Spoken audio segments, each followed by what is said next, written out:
Friends, welcome to சலவை சமையல். இன்னைக்கு டுடேஸ் லஞ்ச் மெனுவில் நம்ம வீட்டில் என்ன சமைச்சிருக்கோம் வாங்க பார்க்கலாம். இங்கேருந்து பார்த்துக்கலாம். இன்னைக்கு சுட சுட சோறு. நான் வந்து ஒரு 8லேருந்து 9 பேர் சாப்பிட்ற அளவுக்கு செஞ்சுருக்கேன். அடுத்தது பார்த்தீங்கன்னா இன்னைக்கு வெஜிடபிள்ஸ்லாம் இல்லை எதுவும், அதனால வந்து வெந்தயம் குழம்பு வச்சுட்டேன். இந்த மாதிரி வெந்தயம் குழம்பு வந்து ரொம்ப சிம்பிள் தான். ஒரு 5லேருந்து ஒரு 6 நிமிஷத்துக்குள்ளே வச்சிடலாம். இன்னைக்கு வெந்தயம் குழம்பு நிறைய பூண்டுலாம் போட்டு இந்த மாதிரி செஞ்சுருக்கிறேன். சின்ன வெங்காயம் இருந்தால் சின்ன வெங்காயம் போட்டு வச்சிங்கன்னா சூப்பராக இருக்கும். அதுக்கடுத்து இந்த வெந்தயம் குழம்புக்கு ஆப்டான வத்த குழம்பு, வெந்தய குழம்பு இதுக்கெல்லாம் வந்து கீரை பொரியல் தான் நல்லாயிருக்கும். இன்றைக்கி நான் வந்து பண்ணியிருக்கிறது வந்து முருங்கைக்கீரைங்க.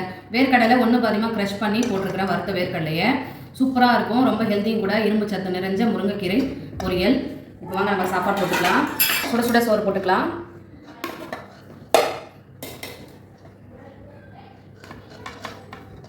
சுட சுட சோறு ஆவி பறக்க போட்டாச்சு. இப்போ இந்த வெந்தய குழம்பு ஊற்றிக்கலாம்.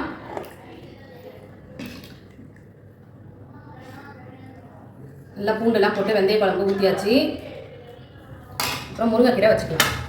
கீரைலாம் நிறைய சாப்பிடுங்க, ரொம்ப அயன் கண்டென்ட். முருங்கைக்கீரை நிறைய வீட்டில் இருக்குது, பட் யூஸே பண்ண மாட்டாங்க. இருக்கிறவங்க ஏன் அப்படி சாப்பிடாம இருக்க மாட்டாங்க தெரியல.